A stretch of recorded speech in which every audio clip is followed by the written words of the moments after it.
नमस्कार जी। आप देख रहे हैं पांगी न्यूज़ 24। मैं हूं आपके साथ शिव सूर्यवंशी। अभी हमारे साथ हैं हिमाचल प्रदेश ऊन परिसंघ निदेशक मंडल के सदस्य एवं हिमाचल प्रदेश राजपूत कल्याण संघ के सदस्य वीर सिंह राणा जी, जिन्हें हाल ही में हिमाचल प्रदेश सरकार द्वारा बहुत बड़ी जिम्मेदारियां दी गई है। तो आज हम उनसे कुछ जानना चाहते हैं जो हिमाचल सरकार द्वारा उनके द्वारा जिम्मेदारियां दी गई उनके बारे में उनसे रूबरू होना चाहते हैं। सर, सबसे पहले तो आपका पानी न्यूज़ 24 पर बहुत बहुत स्वागत थैंक यू शिव जी। है। सर, सबसे पहले तो आपको हिमाचल सरकार द्वारा दोहरी जिम्मेदारी सौंपने पर हार्दिक बधाई। और इस पर आपका क्या कहना है सर? आपका बहुत बहुत धन्यवाद। आपने हमें अपने चैनल पे बुलाया और ये कोई मेरी अपनी व्यक्तिगत उपलब्धि नहीं है।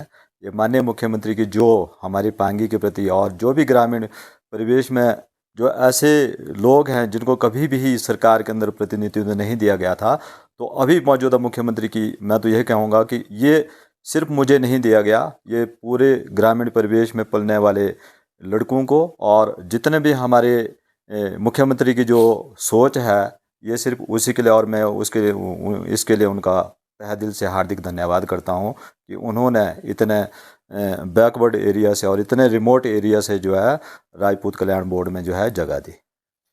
सर, मेरा ये आपसे सवाल है कि वर्तमान समय में हिमाचल प्रदेश सरकार द्वारा पांगी वासियों के हित में कौन कौन सी परियोजनाएं लागू कर रही है और जिनका लाभ सीधा जनता तक पहुंचा?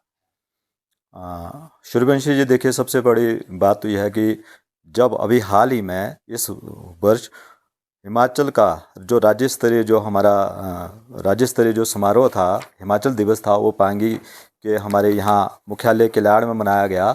और ये मुख्यमंत्री की सोच थी कि पांगी को किस तरीके से जो है वर्ल्ड मैप पे लाया जाए। तो इतने बड़े समारोह का आयोजन करना, इस लेवल पे करना, इतने रिमोट एरिया में करना, अपने आप में पांगी के लिए एक उपलब्धता थी। और उसी के तहत हमारे माननीय मुख्यमंत्री जी ने हमारे पांगी की जो पीड़ा समझी और उसके अंतर्गत देखिए हमारे जितने भी किसान हैं, बागवान हैं, हम लोग बाय नेचुरल हम बाय डिफ़ॉल्ट जो है प्राकृतिक खेती करते हैं। हम अपने खेतों में जो है कोई किसी प्रकार का खाद यूज नहीं करते, किसी प्रकार का अन्य केमिकल्स, इंसेक्टिसाइड, पेस्टिसाइड हम लोग यूज नहीं करते हैं। तो जब माननीय मुख्यमंत्री के कानों पे ये बात गई तो माननीय मुख्यमंत्री ने हमारा दर्द समझा और हमें न सिर्फ हिमाचल का बल्कि भारत का पहला प्राकृतिक खेती उपमंडल बनने का जो है गौरव प्राप्त हुआ, उसके लिए हम माननीय मुख्यमंत्री का तहे दिल से धन्यवाद करते हैं। उसके अलावा माननीय मुख्यमंत्री जी ने जैसे अभी पांगी की मैं अभी आपको बताऊं, अभी जो हमारे जैसे सुख आश्रय योजना है माननीय मुख्यमंत्री की, तो हमारे जितने भी बाल बालिका आश्रम में जो हमारे बच्चे रह रहे हैं, उनको प्रति बच्चा जो है उनके पॉकेट मनी के जैसे जो माननीय मुख्यमंत्री जो घोषणा है, उनको 4000 पर मंथ जो है उनके उसमें जा रहे हैं, उनके अकाउंट में जा रहे हैं। उसके अलावा हमारे आप ये देखिए हमारे पांगी के बच्चे, पहले तो हमने कभी ऐसा नहीं सुना था, ये तो माननीय मुख्यमंत्री के प्रयासों से अभी आप हमारे कभी बेंगलोर जा रहे हैं बच्चे, कभी कहीं दूसरे भ्रमण पे जा रहे हैं, तो जो आउटिंग हो रही है तो ये माननीय मुख्यमंत्री की सोच है। और उसके अलावा अभी जितने भी माननीय मुख्यमंत्री ने उस दिन जो घोषणाएं की थी, अब जैसे आप देखिए यहाँ पे अभी हमारे धनवास में जो है एक मेगावाट का जो हमारा सोलर पावर प्रोजेक्ट चला हुआ है। हालांकि उसका काम युद्ध स्तर पे था, लेकिन बीच में इतनी बारिश हुई, पूरा हिमाचल जो है नेचुरल क्लेमिटी का शिकार हुआ, तो उसी के तहत पांगी में भी बहुत सारा हमारा नुकसान हुआ, जिसके तहत जो वो काम चला हुआ था उसमें थोड़ी सी उसकी गति कम हुई। वो इसलिए कम हुई क्योंकि हो चुका है, बेसमेंट वगैरह उसका सब बन चुका है, लेकिन जो उसके सोलर पैनल और जो बैटरीज वगैरह आनी थी उसके लिए अभी रोड तैयार, जैसे ही रोड तैयार होते हैं तो फिर से युद्ध स्तर पे होगा। और माननीय मुख्यमंत्री जी ने जितने भी विभाग के अध्यक्ष हैं, इनको आदेश दिया है कि मुझे 30 नवंबर तक जो है पांगी के अंदर बिजली जो है सप्लाई करनी है। सर, हिमाचल दिवस पर माननीय मुख्यमंत्री सुखविंदर सिंह जी द्वारा पांगी घाटी में कई घोषणाएं की गई थी। वो अब तक कितनी घोषणाएं जो धरातल पर पूरी हुई है सर? बिल्कुल, मैं आपका यही पे, क्योंकि कई हमारे विरोधी होते हैं जो कि दुष्प्रचार करते हैं। देखिए सबसे पहले तो माननीय मुख्यमंत्री जी ने जो यहाँ पे घोषणा थी कि प्रति महिला का जो है 1500 रुपये दिए, और उसके जैसे ही माननीय मुख्यमंत्री जी यहाँ से गए उसके अगले दूसरे दिन जो है हर एक महिला के जो है खाते में जो 1500 रुपये चले गए थे। और उसके अलावा जो माननीय मुख्यमंत्री जी ने जो यहाँ पे और घोषणा, जैसा आपका प्राकृतिक खेती उपमंडल हो गया, वो अभी नोटिफाई हो गया। आपके हमारा जो साच में जो सब तहसीलदार ने थे, आप सभी लोग उसके बधाई के पात्र हैं। माननीय मुख्यमंत्री ने कैबिनेट के अंदर विद पोस्ट जो है प्रोविजन करके वहाँ पे अब नया स्टाफ और विद नई तहसील वो बनेगी, तो वो भी लगभग हमारी पूरी हो गई है। उसके अलावा जो हमारा सोलर पावर प्लांट है वो अभी नवंबर में लगभग टारगेटेड है वो, और 11 केवी की लाइन आपकी थ्रू हो चुकी है। 33 केवी की लाइन जो है उसका युद्ध स्तर पे कार्य हो रहे हैं। और मैं जो है वो जो हमारे यहाँ उपमंडल अधिकारी है, मैं उनके साथ जब बातचीत करता रहता हूँ कि भाई तो वो काम जो है युद्ध स्तर पे चल रहा है। और जो भी माननीय मुख्यमंत्री जी ने वो घोषणाएं जो यहाँ की थी, अब जैसे आपका Rajiv Gandhi day boarding school है ना, तो वो भी सिरे चढ़, तो जो 11 केवी की लाइन थी वो हमारी थ्रू हो गई है। और अभी अगर बारिश और ये बरसात नहीं हुई होती तो शायद अभी तक हम लोग काफ़ी आगे बढ़ चुके होते हैं। और अभी एक खुशी का भी पिछले कल ही एक नोटिफिकेशन हुई है हमारे पांगी के जो एक PM Shri government senior secondary school Kilar है, उसको माननीय मुख्यमंत्री जी ने नहीं, अभी किलाड़ ही के प्रथम जो 100 स्कूल है उसमें सिर्फ एक हमारा किलाड़ है। और द्वितीय चरण में जो भी होंगे वो पांगी के और अन्य स्कूलों को भी जो है सीबीएसई का जो पाठ्यक्रम है वो उसको लागू किया जाएगा। और ये बहुत बड़ी बात है कि हमारे बच्चे जो कभी सोचा करते थे कि प्राइवेट स्कूलों में ही सीबीएसई बोर्ड का जो पाठ्यक्रम होता है, या प्राइवेट स्कूलों में या नवोदय स्कूल में सीबीएसई का पाठ्यक्रम था, लेकिन अब हमारे लिए बड़ी खुशी की बात है कि हमें ऐसे दूरदर्शी सोच वाले मुख्यमंत्री मिले हैं जिन्होंने हमारे रिमोट एरिया में और पीएम श्री जो हमारा सीनियर सेकेंडरी स्कूल किलाड़ है वहाँ पे भी सीबीएसई का पाठ्यक्रम जो है लागू कर दिया है। सर, विपक्ष का कहना है कि पांगी घाटी में विकास की रफ्तार थम गई है, आप इस पर क्या प्रतिक्रिया देना चाहेंगे सर? सूर्यवंशी जी, ऐसा है, अगर आपके अंदर नेगेटिविटी का चश्मा चढ़ा होगा तो आप उस चीज़ को, हर एक चीज़ को उसी तरीके से देखेंगे।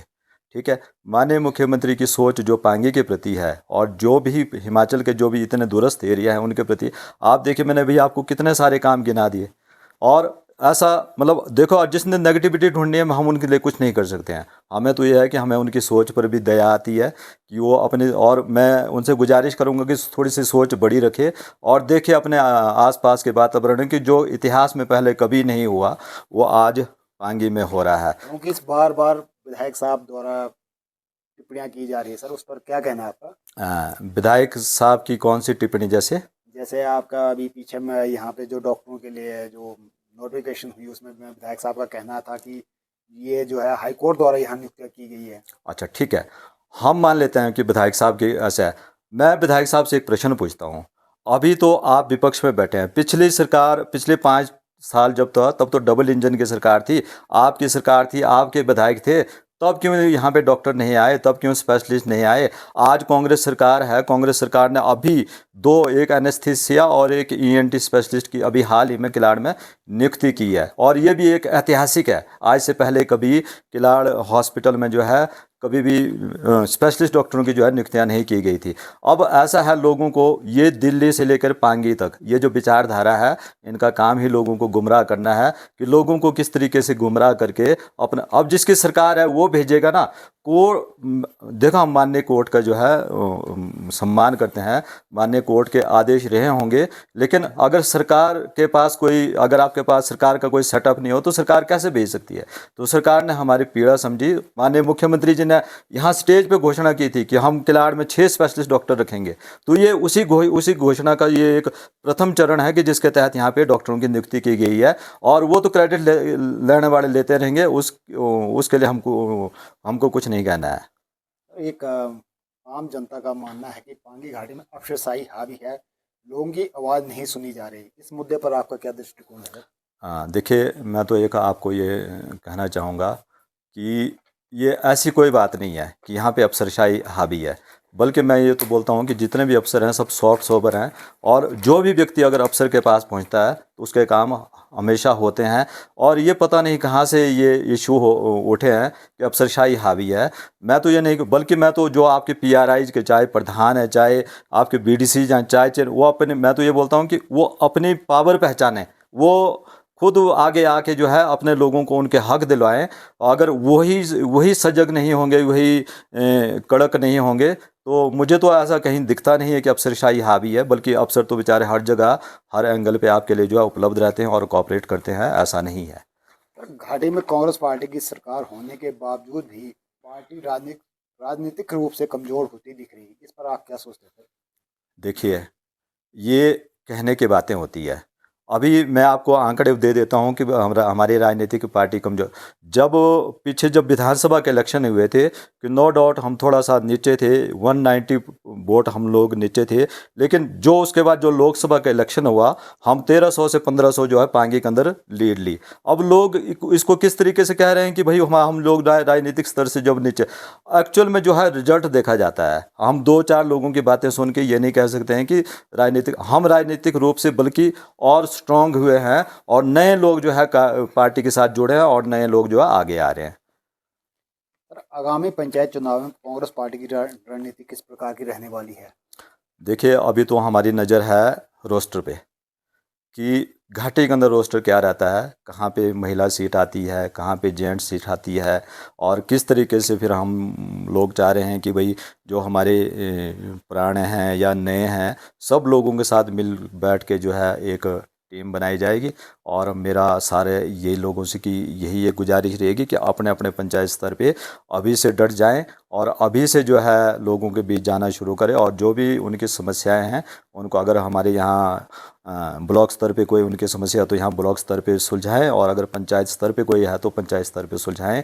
बाकी पंचायती राज इलेक्शन में मैं ये सोचता हूँ, ये पार्टी बेस्ड इलेक्शन नहीं होता है, ये लोगों की सोच पे और जो वहाँ के लोग जो विकास करते हैं ये उसके ऊपर डिपेंड करता है। ये तो बाद में टैगिंग हो जाती है, वो चीज़ अलग होती है। सर, कांग्रेस पार्टी में बढ़ती गुटबाजी, ये तो आपको भी मालूम ही है। अभी हाल ही में ठाकर सिंह भरमौरी द्वारा जो है खुद को निर्दलीय यानी पार्टी के अगेंस्ट घोषित कर दिया है, तो इस पर आपका क्या कहना है? ग्रामीण इलाके तक पर इसका असर डल रहा है सर?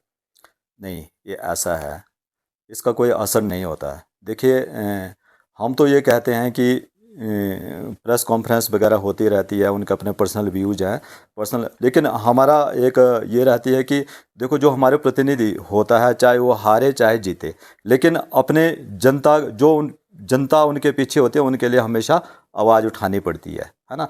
तो जो व्यक्ति, अगर हम तो ये कहते हैं कि देखो, हमारे लिए तो सभी लीडर हैं, जो लीडर तो वही होता है ना जो आम जनता के काम करे। अब घर में बैठ के थोड़ी लीडर बनेंगे, अब हम भी घर में बैठ के वो हमें बोलेंगे हमें इतने वोट मिल गए हम लोग, तो वैसा नहीं होता है। जनता के बीच आना पड़ता है, जनता की समस्याएं सुलझानी पड़ती है। लीडर वही होता है जो जनता का दुख दर्द समझे, हम उसी को लीडर मानते हैं। सर, ऊन परिसंघ निदेशक मंडल में आप शामिल है सर, इसके सदस्य के नाते एक बड़ा सवाल है कि घाटी के भेड़ पालकों के ऊन के दाम नहीं मिल पा रहे हैं सर। आप उन्हें उचित दाम दिलाने के लिए सरकार या प्रसंघ स्तर पर क्या प्रयास कर रहे हैं सर? आपका अच्छा प्रश्न है। अभी हाल ही में हमारी जब बीओडी की मीटिंग जब शिमला में हुई थी, और हमारे चेयरमैन जी मनोज कुमार जी की अध्यक्षता में ये मीटिंग हुई, और उसमें हम लोगों ने चाहे पांगी, लाहौल, भरमौर, हमने पूरे अपने मुद्दे रखे वहाँ पे कि हमारे जो भेड़ पालक हैं उनको उनके जो ऊन का उचित दाम नहीं मिल पा रहा है। और सबसे बड़ी बात तो ये है कि अभी हम लोगों ने, जैसे मैंने यहाँ वेटनरी विभाग वालों के साथ एक बैठक की, और वेटनरी विभाग से मैंने अब पूरे आंकड़े लिए, और वेटनरी विभाग से मुझे ये पता चला कि अभी हमारे सिर्फ पांगी के अंदर ही लगभग ये जो भेड़ पालन का जो व्यवसाय है, ये 25 से 30% जो है इसमें गिरावट आई है। उसकी गिरावट आने के कारण यही है कि एक तो हमारी ऊन के जो है उचित दाम नहीं मिल पा रहे हैं, और अब जैसे अब शेयरिंग मशीन नहीं है, वो हाथ से काटना मुश्किल हो जा रहा है, तो फिर मशीनों के जब उसके ऊन की कोई वैल्यू नहीं है, तो उसके रिगार्डिंग मैंने वेटनरी विभाग से भी एक बैठक की थी, और जो भी समस्याएं थी भेड़ पालकों की वो जानी थी। और अभी अभी हाल ही में जो हमारे बीओडी की, उसमें हमने 5 मूवेबल जो एक डिपिंग टैंक होते हैं जिसमें भेड़ों को जो है नहलाया वगैरह जाता है, तो वो उसमें से 2 मूवेबल टैंक जो है वो पांगी के लिए आएंगे इन फ्यूचर, और शेयरिंग मशीन भी जो हमारी वो पांगी के लिए आएंगी। और उसमें हमारे जो बुल फेडरेशन के जो ट्रेंड जो शेयरर हैं वो पांगी आएंगे। और हमने तो वेटनरी विभाग से भी और भेड़ पालकों से भी वो करते हैं, क्योंकि उतने लार्ज स्केल पे हमारा है नहीं। हम तो ये कहते हैं कि जैसे पूरे गांव का, Small scale। पूरे गांव में एक दिन एक इकट्ठा रखे, आप हमें सूचित करें, हम जो है अपने बोर्ड से आपके लिए जो है वो शेरर भेजेंगे, ताकि एक ही जगह जो है वो ऊन काटी जाए और उस ऊन को भी हम लोग जो है वहाँ से उठा ले जाएं। लेकिन इस तरीके से जो है भेड़ पालक आगे नहीं आ रहे हैं। लेकिन हम लोग तो चाह रहे हैं कि जैसे ही भेड़ पालकों के लिए जो भी अच्छा होगा हम जरूर करेंगे उसके लिए। सर क्या भविष्य में घाटी के लिए ऊन बिक्री केंद्र स्थापित करने या ऊन खरीद प्रक्रिया सरल बनाने की कोई ठोस योजना है सर? बिल्कुल, हमने वूल कलेक्शन सेंटर जो है हमारा ये हेडक्वार्टर किलाड़ है, यहाँ पे हमने एक मांग रखी अपने बीओडी में, और हमारे चेयरमैन साहब ने हमें आश्वस्त किया है कि हम जो यहाँ पे अगर हमारे पास लार्ज स्केल पे वूल होता है तो हम वूल कलेक्शन सेंटर जो है किलाड़ में खोलेंगे, और ये बहुत जल्द ही हम लोग खोल देंगे। लेकिन चक्कर ये है कि उसके लिए भेड़ पालक आगे आएँ, और ताकि हम लोग जो है, क्योंकि अब जब हम यहाँ कलेक्शन सेंटर खोलेंगे फिर उसके बाद उसकी ग्रेडिंग भी होगी, फिर वो जब मार्केट में जाएगा तो फिर उसको भी उस तरीके से दाम भी मिलेंगे। और अभी हमारे जो वूल फेडरेशन के जो अध्यक्ष हैं उनने माननीय मुख्यमंत्री जी से बात की है कि जो ऊन का जो हमारा अधिकतम जो खरीद मूल्य है, क्योंकि अभी 72 रुपीज़ था, तो वो जाके पिछले 15-20 सालों से वही है, तो जो उसकी जो खरीद जो मूल्य है उसको बढ़ाया जाए। और माननीय मुख्यमंत्री जी ने हमें आश्वस्त किया है कि उसको जो है ऊन की जो है मूल्य में जो बढ़ोतरी जरूर की जाएगी। ये थे हमारे साथ ऊन परिसंघ निदेशक डॉक्टर वीर सिंह राणा जी, जिन्होंने अपने विभाग की से इन सवालों का जवाब दिया। सर आपका बहुत बहुत धन्यवाद मेरे चैनल पर आने के लिए। थैंक यू शिव सूर्यवंशी जी। और हम भी चाहेंगे कि आपका जो ये चैनल है ये दिन दुनी रात चौगुनी तरक्की करे, और पांगी के जितने लोग हैं मैं उनसे रिक्वेस्ट करूंगा कि ना सिर्फ पांगी बल्कि सारे देश प्रदेश के लोग जो है, इनका एक हिम संदेश है और एक न्यूज़ 24 पांगी न्यूज़ 24 करके चैनल है, उसको फॉलो करें, सब्सक्राइब करें और उसको ज़रूर देखें। धन्यवाद सर थैंक आपका। यू।